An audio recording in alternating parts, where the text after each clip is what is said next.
You're listening to Linked AM.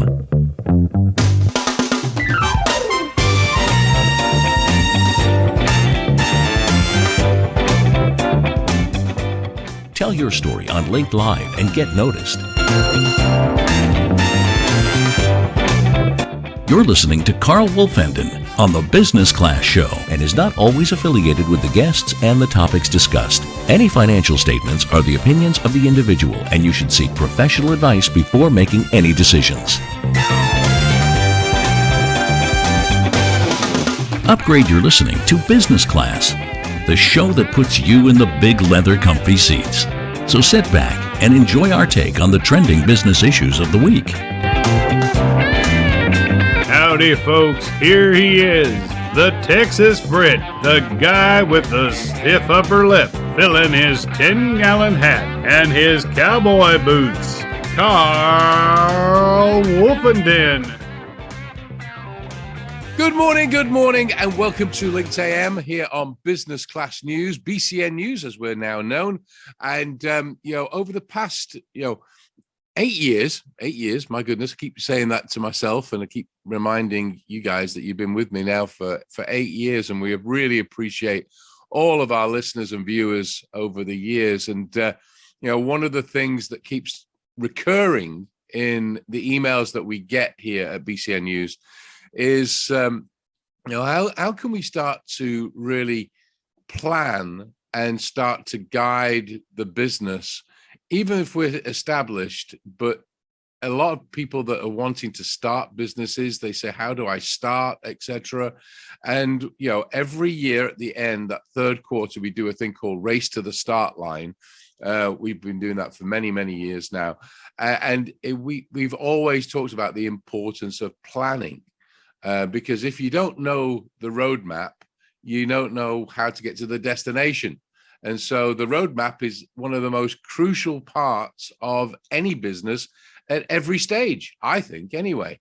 And you know what? We were talking last week with Terry Toomey, the Executive Director of the Industry Hub, and we were talking about resources in the rural areas, etc.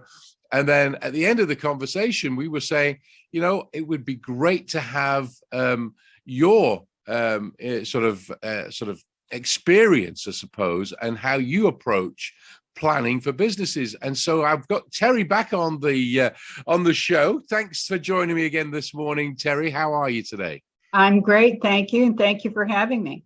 Oh, you're a regular now. You're my co-host. This is going to be a thing forever.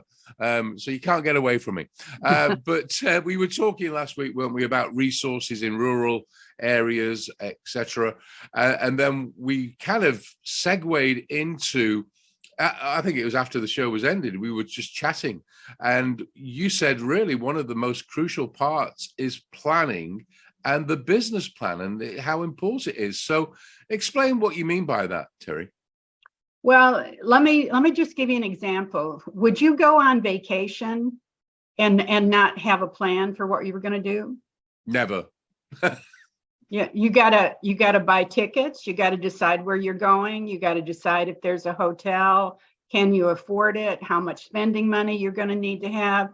You're going to have to eat. You're going to have transportation. It's no different in starting a business.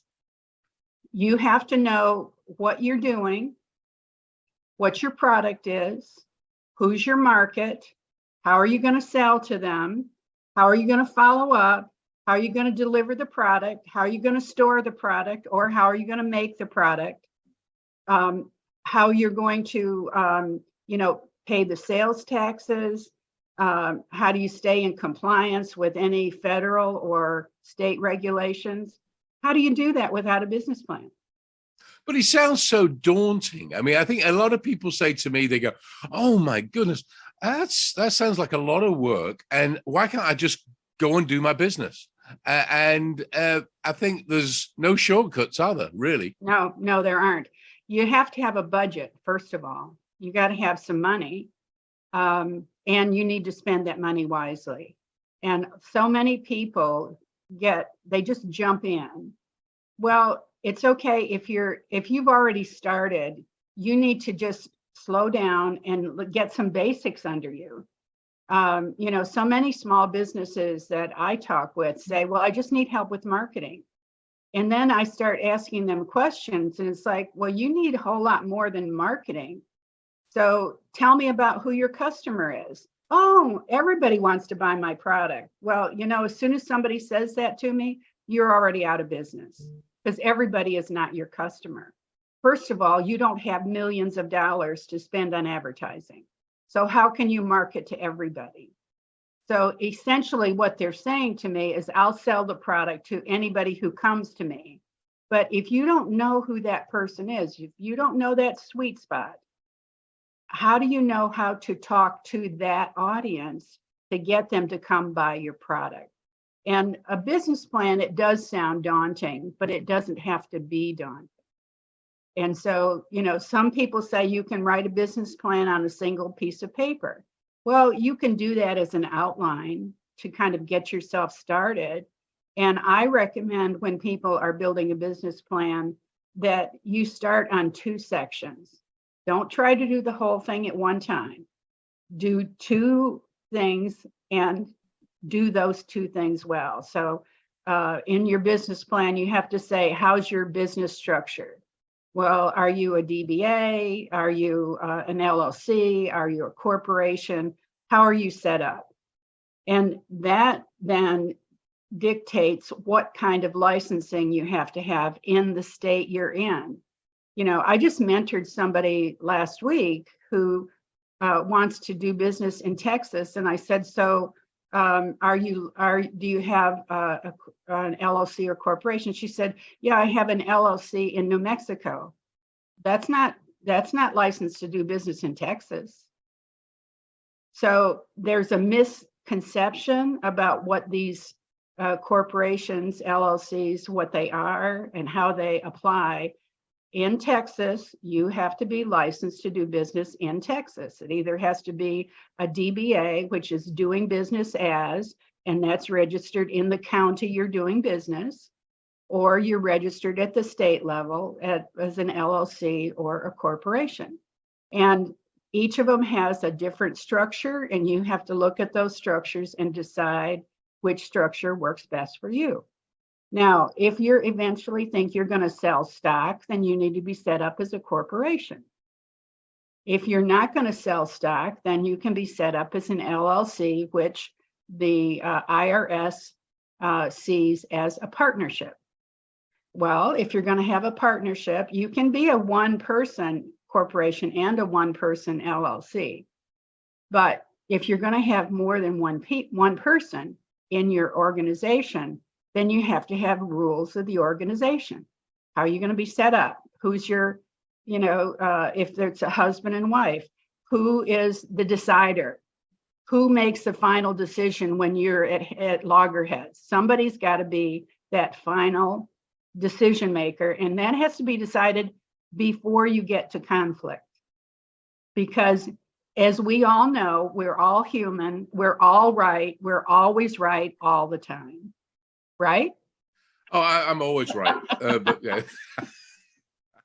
But see, these things have to be thought out in advance, so you don't get to that, fisticuffs part where you're screaming at each other. And but if you can get all of that decided up front, that takes a lot of the pressure off of the individuals.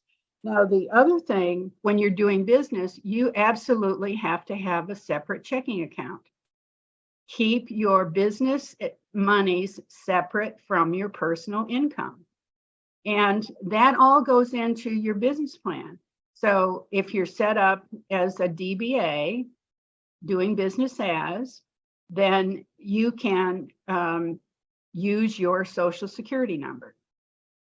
If you're set up with an LLC or a corporation, you have to have a federal ID number, an EIN. And it's very easy to apply for these things. They just have to be done. And before you can open a checking account, you have to have the corporation or the LLC, you have to have the EIN. If you have a board of directors, you have to have a letter of consent from your board of directors. And you take all that to the bank at one time. And if there's more than one signatory, that person should go with you to the bank. Now, I recommend small businesses. Nobody signs checks but you. You have complete control of your money and nobody else gets access. I don't care if it's the best friend in the world. I don't care if it's your child. I don't care if it's your mother. I don't care if it's your grandmother. You're the only one who signs checks for your organization. I can't tell you how many times I've talked to people and somebody said, well, you know, I thought I had $5,000 in the account, and then I went and found that my wife, you know, wrote a check for $4,900. No, you have to control your money.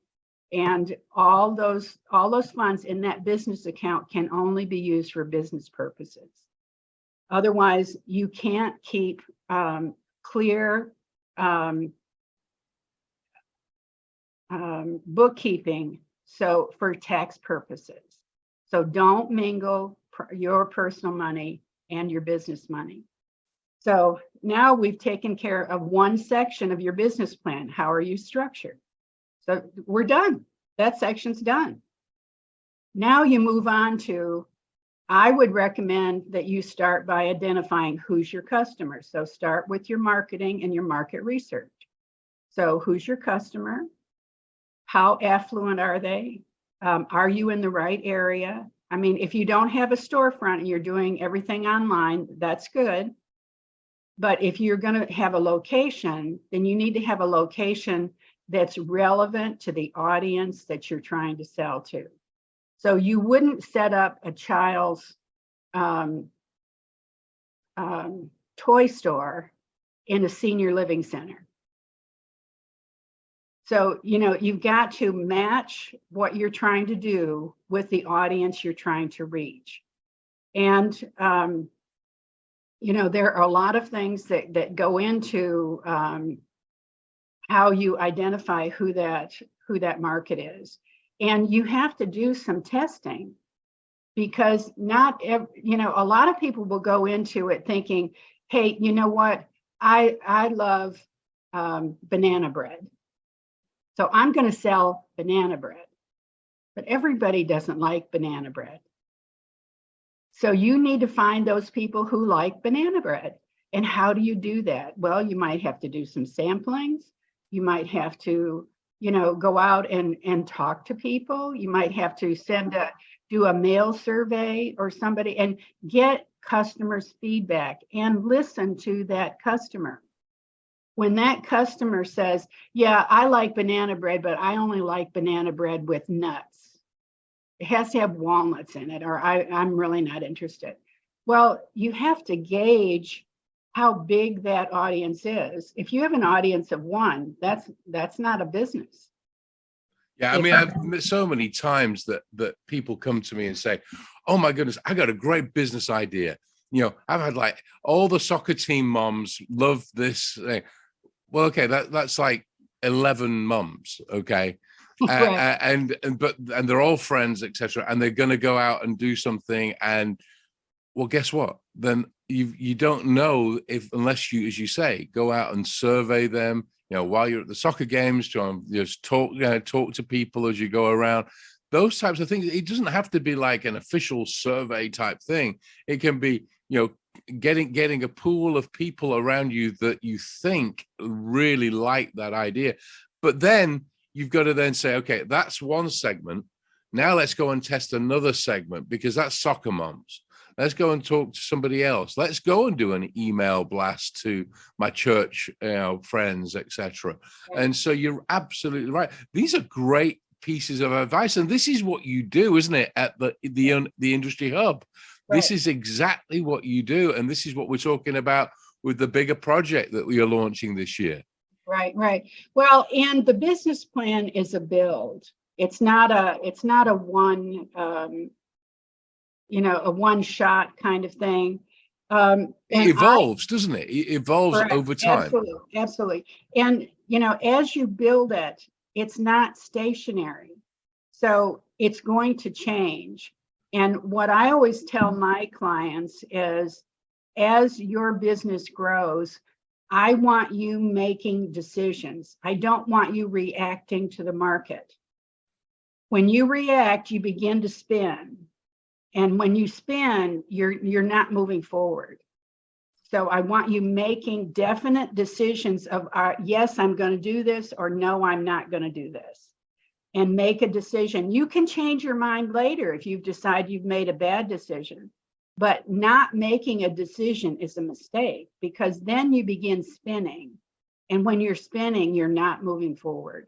And so what I would recommend is that you begin looking at your financials. How much can you afford? So if you're going to go into a storefront, you've got to pay rent, you've got to pay utilities, you've got to have Wi-Fi, you've got to have maintenance, you've got to have decoration. There's an entry cost to that.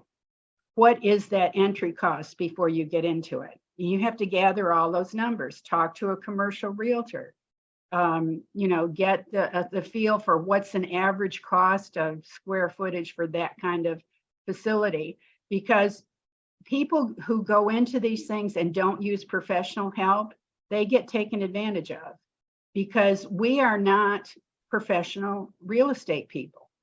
So, I had somebody come in who had signed a deal for an event center. And when we ran the numbers, she's paying like twice what she should have been paying in rent, but the contract was already signed. I can't help you once you sign the contract. Yep. And so, but it's stuff like that. And that's part of the business plan. That's part of gathering the information and making sure you're well grounded. And then, so looking at your budget, lots of people will go into their small business, and you're the only producer. You're the only one. So you've got to be, jack of all trades. You've got to do everything.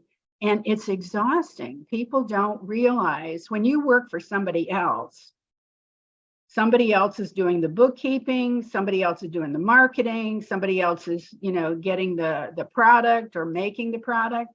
And maybe you're the salesperson, so you're just out selling. Well, you may be an excellent salesperson, but can you do the management? Can you stay in the game long enough to, source the materials and get the product made or get the product delivered and follow up? And, so it's a lot more than what people usually think about. If you have a job now and you think what you're doing now, you could do out on your own, and you probably can, but you've got to remember, you've got to do all these other jobs with it. And when I ran a PR firm when I lived in Washington, D.C., and I started my day every morning at 7:30 at a breakfast meeting. I had potential clients. I took them to breakfast every morning. By 9 o'clock, I was in the office. From 9 to 5, I was producing. And from 5 to whenever I got home, I was out networking, meeting new people, lining up new clients, the whole thing. And when I got home at midnight, I wasn't done, because I had to sit down and do the follow-up work right then and there while everything's fresh in my mind. Do all that follow-up work for all those potential customers for that day. Because when I got up at 5 o'clock in the morning to start my day all over again, I didn't have time to finish up yesterday's work. No, that's dedication. And that's when you realize that you are passionate and you are driven to do that. Because if you're committed to do that, and as you say, putting that down on paper actually starts to outline, what is this going to look like? Because a lot of times it actually saves people from making some huge mistakes and even saying, well, maybe this isn't for me, because I'm now starting to put this into play. One big question that I always get asked, and I think I remember the answer years ago, but it may have changed. So I'm going to ask you this question so we can answer it. How many years do you have to forecast out? Are you just doing a year? I always was told that a bank really likes to see a 5-year plan, but I don't know if that's still true or not. Is that true? Well, we usually use a 3-year plan because it's all hypothetical. And so, but and bringing in bankers is a different topic altogether. So if you're going to go and talk to a banker, what's the first thing the banker's going to ask for? A business plan. That's right. And what he's trying to do is determine if you've got your act together. And if you don't have a good business plan, he sees that you're not a good risk. Even if you're an excellent risk, it's still hard to get money. But if you're not an excellent risk, there's a no-go there. And I constantly have people calling me and saying, yeah, I need a grant to start my business. There are no grants to start your business. I hate to bust your bubble, but that money doesn't exist. There are grants out there, but usually they're competitive grants, and you've got to be, your business has to be ongoing. It has to be well run, because you're in a competitive situation. So some banks will have like a $25,000 competitive grant that you can go after. But you're competing against 1,000 other businesses to get that one single grant. So there is no free money for startup businesses. So you're going to have to look at bootstrapping. Where are you going to come up with the money? And then how do you sell that concept to the people that you're trying to get to invest in your business? And this is where you have to get innovative. I heard a few years ago about this craft brewery company, and the way they funded their brewery was that they asked their customers to invest in their business. And by giving a certain amount of money, I don't know if it was $5,000, they got a free 6-pack of beer for a lifetime, or it was something like that, but it was something that appealed to that audience. And I thought that was just phenomenal. It's like, talk to your investors in a way that they can understand. If I'm a beer drinker and you say I'm going to get free beer for the rest of my life, I'm in. Yeah, that's a dream investment, that one. Yeah. But you have to be creative, and you have to think it through. And if you're not going to think it through and then put that thought on paper, then you're really not going to go anyplace. The other thing is, it doesn't have to be, I, as a business person, do not want to see a 100-page business plan. Don't put something like that in front of me. I'm looking for 20 pages. So I know you've thought through the process. And in those 20 pages, about half of those are financial documents. So it's, how are you going to use the money? What's your budget look like? Where did the money come from? If you have investors, then you have a responsibility to those investors. But the other part is, when are you going to be able to hire people? At what point do you get to a revenue level where you can afford to hire somebody? And I always recommend that you hire people to do the things that you don't want to do. I'm not an accountant, so the first person I hire is an accountant. And the same thing with marketing. If you're not real savvy on what's going on in social media and some of these other things, then you need to hire somebody to do that for you. But you need to get to a level of revenue where you can afford to do that. And what's that decision point? I'm working right now with some restaurants who are, we're trying to work with them to keep control of their cost of goods sold because of these skyrocketing food prices. Well, if you're not keeping up on that every single day, you're going to be out of business tomorrow because you're just bankrupt because your cost of food overrode what you're charging. And so, but it's all of that. It's not just getting into business, is not just jumping in. It's that ongoing daily work that has to be done. And when you can put it in your business plan, you can measure it. When you never write anything down, there's no way to measure it. So when I start, I can say, okay, in 6 months, I want to hire an accountant and a marketer. Well, what do I have to do to get there? how much money do I have to raise? And I need to keep control of my inventory. So my inventory is not getting stale. So how do I do that? And that's all in the business plan. And then, but what happens is once you write it down, and I recommend that you review your business plan about every 3 months, you go back and you look at it and you say, okay, well, that didn't happen. Okay, then I made a assumption. I assumed something was going to happen. It didn't happen. Well, why? So then you go back, and I always ask people, write down your assumption.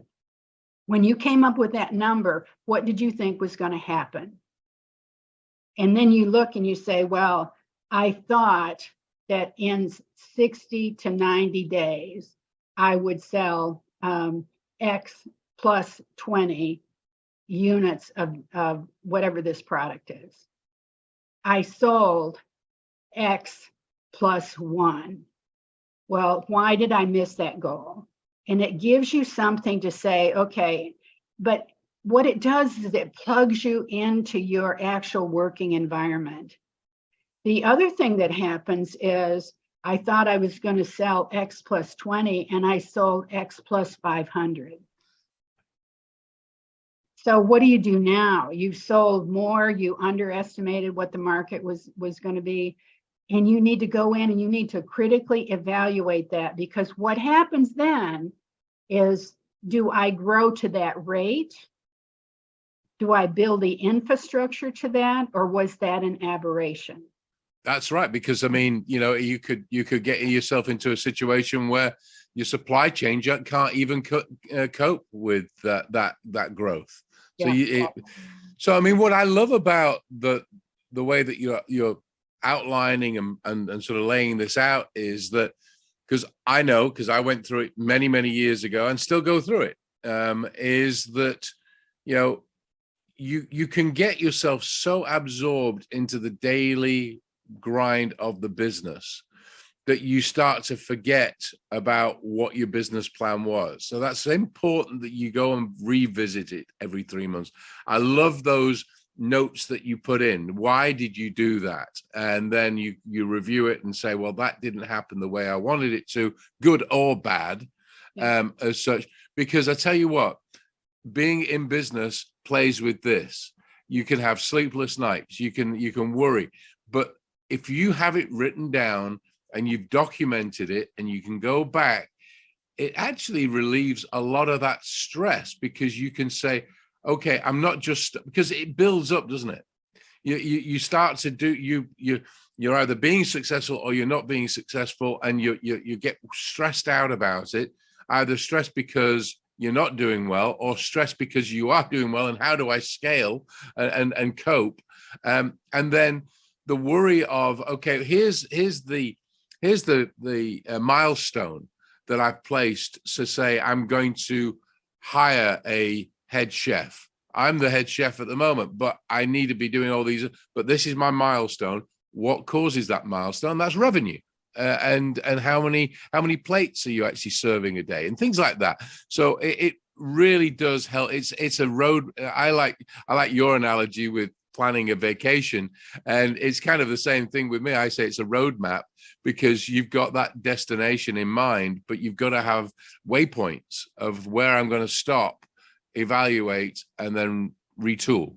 Right. Well, and I think, you know, I don't want people to obsess about the business plan, because what I want them to do is think about each of the areas and write down what that requires, whether it's marketing, whether it's the budget, whether it's any kind of legal things that you have to do. You have to be licensed somehow to do business, and that's in every state. You have to pay taxes. So it's how do you keep yourself in the least stressful environment? Because trust me, if the tax people come after you, that's very stressful. And what a lot of people don't understand is that when you are selling something where you have to pay sales taxes, those sales tax people will shut you down in a heartbeat if you're not paying your sales tax. And they'll actually freeze your checking account. So, and to just do it the right way from the beginning and make those quarterly payments is so much easier than if you're having to play catch up, and then you have to pay fines on top of the other, because you're going to have to pay the sales tax no matter what. And so, but why put yourself through all that angst and anxiety? And it's very stressful. Oh, absolutely. Absolutely. Well, as always, we always have these great conversations as we come to the end of the segment. But I think let's just summarize. I mean, at the end of the day, yes, you're right. It's don't let's get too focused on how big or the detail of the business plan, but you do need to have a plan in place. And the great thing is that the Industry Hub is there to help you. So, if people are thinking about, well, these are great advices, but I don't really know how to do it, they can reach out to you, can't they, Terry, to you and your team, and really start to sort of, say, can you become an advisor for us? So as always, I'm going to put all the information on about how to get in touch with you, Terry, and your team at the Industry Hub. But I always like to do this because you have many words of wisdom. What summarize in your words, where you think that people should go? Summarize what we just talked about.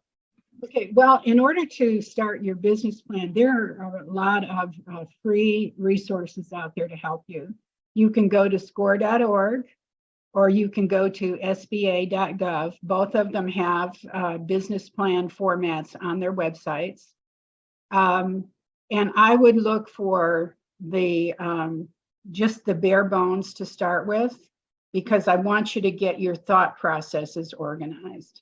And there's lots of free resources out there. The one thing I would caution people about is there are lots of companies starting who want to help small businesses get started. Proceed very cautiously, because lots of those companies have a product to sell and they're trying to sell you something that may not be the best avenue for your company to go. So buyer beware. You're new, find a mentor that you trust, and try and get the best advice that doesn't cost you anything before you get started. Great advice. Great advice. Well, Terry, thank you again for joining me this morning on Linked AM on BCN News. We're going to continue these conversations forever, and we're going to help those businesses, thrive and survive. So I love that. So again, thanks for joining me this morning. Thank you. Of course, that was Terry Toomey, Executive Director of the Industry Hub. A wealth of information. And so, again, please, if you have an idea and you want to sort of just get some advice, the information is down underneath this post of how to get hold of Terry and her team. So reach out, because at the end of the day, I mean, she was talking about real estate and things like that. Grow DeSoto Marketplace is an amazing sort of area that she actually mentors clients in there, and that's a great way to actually grow your business in those types of environments. So Terry's got some great information about how you can do that, and as I say, just reach out to her. As I always say to you guys out there and gals, go and have some fun, make some money. Because guess what? We're in business. And if we're not making money, it's just a habit, isn't it? And it's or a hobby even. And so go out there, have some fun, make some money, and I'll see you the next time. Goodbye.